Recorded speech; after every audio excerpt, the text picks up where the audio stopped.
Assalamualaikum, salam sejahtera dan selamat kembali ke channel Abang. Jadi hari ni Abang nak bercerita tentang cerita yang santai. Kalau korang tengok daripada posting YouTube Abang, kalau setiap kali selepas Abang cerita dua cerita yang serius, Abang akan selitkan dengan satu cerita yang santai. Jadi ini adalah posting cerita santai. Kalau tengok daripada thumbnail Abang adalah legenda lucu 5 pocong. Jadi santai-santai je kan. Kalau korang nak tahu cerita ni, tonton video Abang daripada mula sampai habis. Abang akan ceritakan. Bagi korang yang berminat, korang boleh subscribe channel Abang dan ia menjadi inspirasi untuk Abang cerita semua kisah-kisah menarik untuk korang.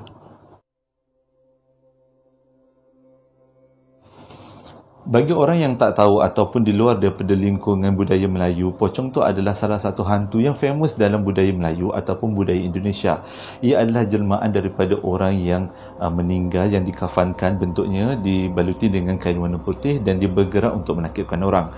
Ada yang kata pocong tu sebenarnya adalah syaitan, ada yang kata jin, ada yang juga kata jelmaan daripada ilmu-ilmu hitam atau manusia yang mengamalkan ilmu yang salah. Jom kita cek cerita yang pertama sampai cerita kelima. Abang mulakan dengan cerita yang pertama dulu. Sebenarnya cerita yang pertama ni Abang dapatkan daripada arwah nenek Abang, nenek sebelah emak. Nama nenek Abang adalah Saijah. Okey, mari Abang ceritakan. Cerita dia mula macam ni. Dulu nenek Abang ni kembar. Dia nama Saijah, kembar dia nama Saodah.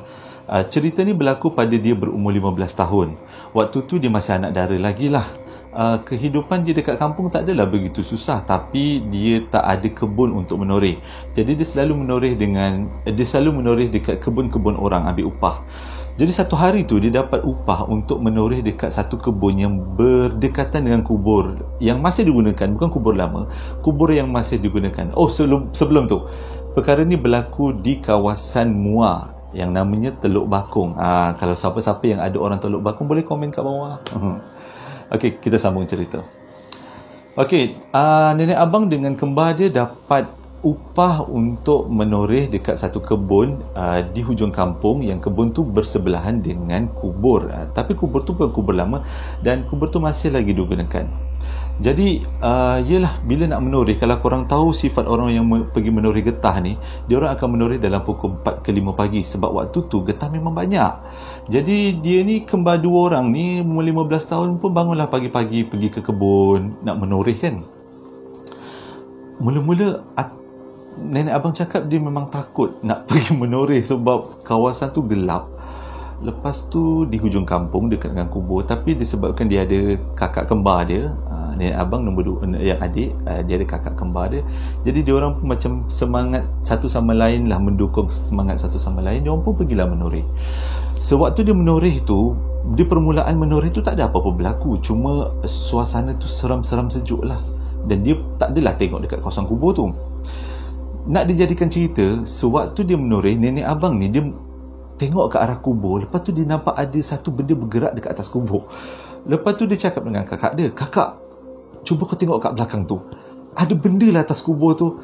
Kakak dia tak nak pandang. Kakak dia cakap, "Dek, kau jangan tengok dekat kawasan kubur tu. Memang waktu ni ada banyak syaitan-syaitan dan jin. Jadi kau biarkan aja. Kita tak kacau dia, dia tak kacau kita." Okey, dia orang pun sambunglah menoreh. Menoreh. Lepas tu nenek Abang terpandang untuk kali kedua. Dia nampak macam ada sesuatu yang baru nak keluar daripada kubur warna putih. Dia menjerit. Dia tepuk kakak dia. Dia cakap, "Kak, kau cuba tengok kak dekat kubur tu. Macam ada benda lah kak keluar daripada kubur tu." Kakak dia tak menoleh. Kakak dia cakap macam ni, "Kau jangan dek tengok dek. Apa pun yang berlaku, apa pun kita kena selesaikan tugas kita. Lantaklah benda tu nak keluar ke nak apa ke." Okey, disebabkan kakak dia pun semangat kuat, so nenek Abang ni macam, okeylah, tak apalah, mungkin bayangan-bayangan je kot. Kali ketiga, dia terpandang kubur tu, ada benda tegak berdiri putih atas kubur. Kali ni dia tak boleh. Dia cakap dengan kakak dia, "Kak, kau tak boleh kak kali ni. Aku tengok macam atas kubur tu. Macam benda tu kak berdiri." Kakak dia tetap tak boleh. Rupanya selama ni kakak dia memang tahu tentang mitos ni, tentang cerita ni. Kakak dia tak toleh. Dia cakap, "Dek, kau jangan, kau pandang sekali lagi aku lempang kau dek. Kau jangan pandang, kita teruskan menoreh."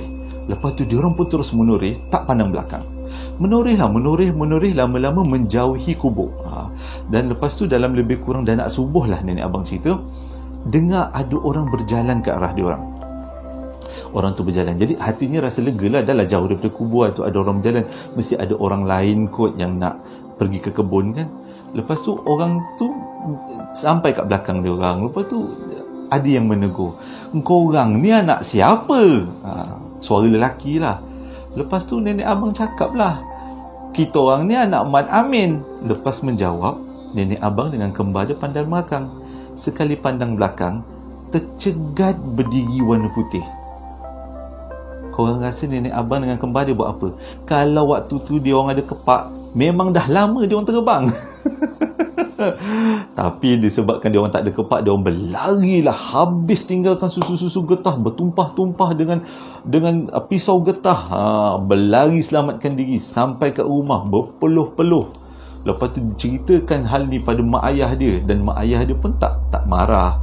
Mungkin mak ayah dia dah tahu cerita ni kan, mak ayah dia moyang abang lah, tahu cerita ni. Jadi sejak hari tu dia orang tak pernah ambil upah untuk menoreh di kawasan kebun yang dekat dengan kubur. Itu adalah cerita pertama. Al-Fatihah untuk arwah nenek abang Saijah dan arwah kakak kembarnya Saudah. Al-Fatihah. Okey, abang teruskan dengan cerita yang kedua. Tadi cerita abang dapatkan daripada nenek abang belah emak. Sekarang abang nak ceritakan yang cerita abang dapat daripada nenek abang belah ayah. Dia emak kepada ayah abang. Cerita dia mula macam ni. Nenek abang yang belah ayah ni dia tinggal dekat satu kampung. Kalau korang tahu dekat Johor namanya Serum. Ada satu kampung namanya Serum. Jadi tinggallah dia dekat kampung tu dengan mak ayah dia. Pada satu hari ada orang kampung tu meninggal tak tahulah sebab apalah, meninggal mungkin sakit, mungkin apa. Jadi siang tu diuruskanlah pengkebumian dia, dikafankan, lepas tu ditanam. Jadi malam tu ada kenduri kahwin. Malam tu ada kenduri arwah. Nak cakap kenduri arwah. Malam tu ada kenduri arwah. Jadi nenek abang pun ikutlah kakak dia sebab jiran kan, ikutlah kakak dia pergi rumah kenduri arwah. Kira makan free lah juga kan, tak payahlah masak. Jadi dia pergilah ikut kakak dia. Mak ayah dia dah pergi dululah. Dia ikut kakak dia pergi rumah orang meninggal tu. Dia duduk kawasan dapur lah. Tapi lepas orang mengaji, bertahalil tu semua, riuh dekat satu rumah, terutama dekat kawasan ruang tamu, rumah atas lah, rumah kayu kan. Di kawasan ruang tamu riuh orang, bertempik, menjerit-jerit. Yang dia ni waktu tu umur masih sekolah rendah. Dia macam, apa yang berlaku? Dia tanya dengan kakak dia, "Kak, apa yang berlaku?" Akak dia cakap, "Entahlah, akak pun tak tahu." Lepas tu dia diam je lah. Tiba-tiba dengar ada satu suara mengelilingi rumah. Kalau dia mengelilingi rumah sambil menjerit, "Cewok, cewok." Dia menjerit-jerit lah suara lelaki. "Cewok, cewok, cewok." Cewok tu sebenarnya dalam bahasa Jawa, kata nenek abang. Kalau ditukar dalam bahasa Melayu, dia jadi perkataan cebok ataupun istinja ataupun bersihkan. Jadi dia menjerit-jerit lah benda tu. "Cewok, cewok, cewok." Keliling rumah, menjerit-jerit, menjerit-jerit. Ada yang histeria lah orang dalam rumah. Ada yang lelaki-lelaki dekat ruang tamu tu kalang kabut lah. Lepas tu nenek abang tak tengok lagi kat luar. Walaupun di sebelah tingkap, dia tak tengok lagi. Dia cakap dengan kakak dia, "Kak, siapa yang cakap cewok, cewok, cewok tu? Maksudnya cebok, cebok. Dia tak cebok ke waktu berak?" Lucu kan? Lepas tu kakak dia kata, "Diam, jangan cakap-cakap." Diam, bising dia. Lepas tu dia pun boring-boring dengan cewok, cewok, cewok, cewok tu keliling rumah. Dia pun buka lah tingkap. Sekali dia buka tingkap, korang tahu apa dia nampak? Dia nampak benda tu bergerak dekat tepi tingkap sambil menjerit-jerit, "Cewok, cewok, cewok." Bila dia tengok, barulah tahu bukan manusia. Yang cakap cewok-cewok ataupun cebok-cebok ni adalah hantu. Oh, hantu. Dia pun tutup balik tingkap. Ada cakap dengan kakak dia, "Kak, aku nampak ada benda putih melintas-lintas dekat tingkap." Dia cakap, dia yang cakap cewok-cewok, Kak. Akak dia punyalah, "Buat apa kau buka tingkap?" Tapi tutuplah tingkap balik. Itu yang nenek abang nampak. Nak dijadikan cerita, kecohlah dalam rumah. Keadaan kembali reda bila ada seorang anak arwah, kira orang alim lah anak arwah ni, turun ke luar rumah dan berbincang dengan hantu tu, apa nak kena buat. Tapi mengikut kata nenek abang, benda ni berpunca daripada dua. Satu, mungkin lelaki tu mengamalkan ilmu hitam. Yang kedua, mungkin lelaki tu tidak diistinja dengan betul sewaktu jenazahnya diuruskan, dikafankan, dimandikan. Sewaktu dimandikan tidak diuruskan betul, sampai terlupa proses mencebokkan. Mungkin. Jadi itu adalah salah satu peristiwa yang nenek abang belah ayah ni cerita dekat abang. Macam lucu kan? Dia tak ada takut, ni kisah lucu. Abang nak cerita kat korang ni kisah-kisah lucu je. Okey, cerita yang ketiga adalah abang dapatkan daripada pakcik abang. Abang tak boleh beritahu kat mana dia berlaku sebab ia melibatkan seorang lelaki yang bunuh diri. Cerita dia macam ni. Dia berkenaan dengan hantu tu jugalah. Abang malas nak sebut banyak-banyak kali. Cukuplah korang baca dekat apa tu, thumbnail, dekat tajuk kan. Okey lah tu. Cerita dia mula macam ni. Ada seorang lelaki, waktu tu di hujung bulan puasa. Ada seorang lelaki, dia kuat berjudi. Jadi di hujung bulan puasa tu, dia nak dapatkan duit lebih sebab ahli keluarga dia ramai, anak-anak dia ramai. Dia gunakan duit yang sedia ada, pergi berjudi. Dia berjudilah, sambung ayam ke, berjudi main trop ke, abang tak pasti lah. Tapi yang dikatakan ceritanya dia berjudi. Dia gunakan duit yang patutnya dia beli ayam, dia beli daging, untuk raya dia pergi berjudi. Akhirnya dia kalah dalam perjudian tu dan dia balik rumah. Bini dia tanya mana duit, tak ada. Dah bawa pergi judi, dah kalah judi, habislah. Menangis-nangis lah bini dia. Sedih, dapat laki yang tak berapa nak berguna ni. Jadi si suami ni pun rasa serba salah dengan apa yang berlaku. Tengah malam, agaknya lah tengah malam, dia bawa tali pergi ke kebun, tanpa pengetahuan bini dia. Nak dijadikan cerita, besok pagi ada lelaki, suami isteri, pergi ke kebun nak petik buah. Yalah, sebab dah nak raya kan, dia nak petik buah ke nak ambil daun pisang ke untuk buat-buat kuih ni, tak tahulah. Tapi dia pergi ke kebun. Bila dia sampai dekat kebun, dia nampak ada benda bergoyang di pokok durian.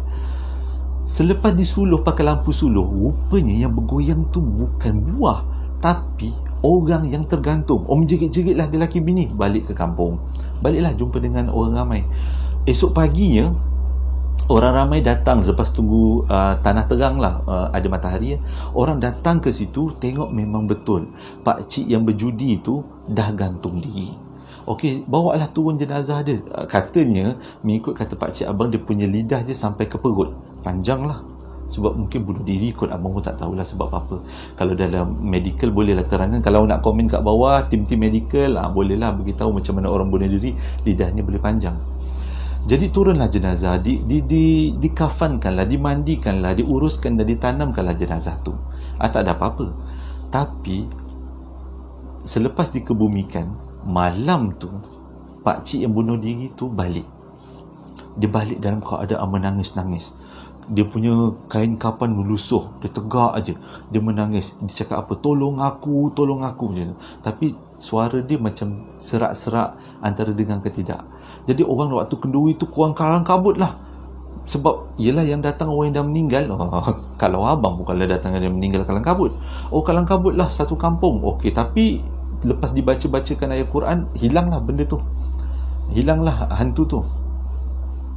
Jadi nak dijadikan cerita, tersasar sikit. Nak dijadikan cerita, sejak daripada malam tu orang tak nak keluar rumah. Korang tahu sebab apa? Setiap lubang ataupun setiap jendela pintu, jendela tingkap yang terbuka, dia akan muncul minta tolong. Dia minta tolong orang, tolonglah aku, doakanlah aku, tolonglah aku, macam tu. Jadi orang tak anggap tu sebagai satu pertolongan. Memohon pertolongan. Bukan, orang tak anggap macam tu. Orang anggap tu macam satu gangguan yang setan kan. Jadi orang semua kalang kabut lah selama 40 hari 40 malam. Dia orang tak nak keluar rumah waktu malam, dan tutup semua tingkap. Sebab walaupun ada lubang sekecil jari kelingking, dia akan letak mulut dia, tolong aku. Macam tu, tolong aku. Kalau kita dengar sekarang macam lucu, tapi kalau kita ada kat tempat kerja dia, rasanya terajang je benda lah tu. Kau ajar kau, aku dah tak boleh keluar malam, tak boleh pergi kedai minum teh Pak Maon. Jadi orang ramai terpaksa baca Yasin beramai-ramai, berkumpul, buat kenduri tahlil. Sebab benda ni berlaku selama 40 hari. Selepas 40 hari hilang. Dia muncul dalam keadaan yang benda macam gula-gula tu lah. Abang tak nak cakap lagi lah. Tu cerita ketiga. Lucu kan? Masih lagi lucu. Tak adalah cerita seram. Sebab abang tak naklah cerita seram, tak nak bagi korang takutkan benda ni lebih pada takut kepada Allah Subhanahu Wa Taala kan, sebab ini sebenarnya ciptaan Allah Subhanahu Wa Taala. Okey, cerita keempat adalah abang dapatkan daripada arwah atuk abang sendiri. Arwah atuk abang ni dia dah meninggal lah, dah lebih kurang 20 tahun dia meninggal. Dia ni orang yang rajin solat dekat masjid. Jadi waktu subuh dia suka pergi masjid awal dalam pukul 5 pagi, sebab dia kata dekat masjid lah dia boleh bertafakur lah. Dia boleh mengaji, dia boleh berzikir. Jadi satu hari tu dia pergi, patutnya dia pergi pukul 5 tapi dia terpergi awal sebab dia terbangun awal, lebih kurang pukul 3. Jadi dia pun naiklah motor, pergilah ke masjid. Sampai dekat atas, kalau korang tahu kampung abang ni namanya dekat Fedah Cemplak. Sampai dekat atas bukit dekat dengan masjid, motornya terberhenti. Bila motor dia terberhenti, dia pun macam, kenapa motor aku terberhenti? Dia pandang kiri, dia pandang kanan. Dia nampak benda tu berdiri di celah-celah semak, berdiri je tengok dia. Tapi disebabkan, yelah atuk abang kan alim, suka sembahyang masjid, suka mengaji, ni alim lah kan. So sifat takutnya kepada syaitan, kepada jin tu kurang lah berbanding kita. Jadi dia pun tengok, dia kata, engkau buat apa dekat sini? Aku nak pergi masjid tapi terawal. Jadi kau pergilah main jauh-jauh, kata. Jadi benda tu pun tak pergi main jauh-jauh, dia tegak berdiri kat situ sampailah atuk abang betulkan motor dia dan tolak motor dia ke arah masjid. Dan benda tu tetap ada kat situ juga, pandang aja dia. Itu cerita keempat, pendek je, lucu kan? Lucu je, tak ada yang seram-seram pun. Cerita kelima abang dapatkan daripada adik ipar abang sendiri, namanya Amir. Dia pernah ceritakan ke abang yang perkara ni berlaku dekat jalan lama pergi Port Dickson, iaitu jalan rantau. Kalau orang-orang rantau, orang Negeri Sembilan memang tahu jalan tu agak keras waktu malam. Cerita dia macam ni. Satu malam, Amir dengan ayah dia dalam perjalanan daripada Port Dickson ke Seremban. Jadi pada waktu tu malam lah kalau tak silap, pukul atas daripada pukul 12. Dia memang suka lalu jalan tu sebab ayah Amir dengan Amir ni dia kurang sifat takutnya pada benda-benda ni. Dia anggap benda tu adalah sebahagian daripada alam ataupun makhluk yang diciptakan oleh Allah. Jadi bila dia melalui jalan PD, jalan lama PD tu dekat rantau tu, dia ada satu selekoh tu, katanya ada satu pokok besar dekat situ. Lepas tu dia nampak ada benda berdiri warna putih. Dia tahu, daripada jauh lah dia nampak. Semakin kereta mendekat, baru dia nampak dengan jelas itu adalah makhluk tu lah yang berdiri tegak aja. Dia tak tegur lah, dia cuma cakap dengan ayah dia, ayah nampak tak? Tu ayah dia kata, ayah nampak. Jadi dua-dua dia lah bawa kereta slow sambil pandang kiri, tengok benda tu tengok dia orang pun tengok benda tu. Mengikut cerita adik abang, dia berpakaian putih tapi lusuh dan ada darah-darah sikit dekat kawasan perut dia. Matanya warna merah biji saga, muka dia macam terbakar, hitam-hitam sikit. Dan dia tengok aja Amir tu dengan ayah dia. Dan Amir tu dia ada sifat yang ingin tahu yang tinggi. Jadi dia tengok sampai habis, sampai kereta menjauhi. Dan tak hilang benda tu, masih ada dekat situ. Jadi bagi korang yang lalu jalan lama Port Dickson, kalau teringin-teringin nak tengok benda tu tegak berdiri, bolehlah lalu. Tak seram kan? Lucu je. Lucunya sebab dia tengok aja Amir tu. Amir pun tengok aja dia. Sama-samalah tengok. Sebenarnya abang buat cerita ni bukanlah untuk menangkapkan korang, sebab abang tak nak cerita ni hilang macam tu je. Yelah, kadang-kadang kita lupa. Abang pun dah makin tua, lupa kan. Jadi kalau abang rekodkan dalam YouTube, korang-korang kalau terlupa, abang boleh ingatkan balik melalui YouTube ni. Korang-korang menjadi hiburan untuk korang semua. Okey, itu aja posting untuk abang kali ni, cerita santai-santai. Harap korang terhibur. Kita jumpa dalam lain masa, lain video. Yang lepas ni abang akan ceritakan tentang kes pembunuhan. Okey, Assalamualaikum warahmatullahi wabarakatuh.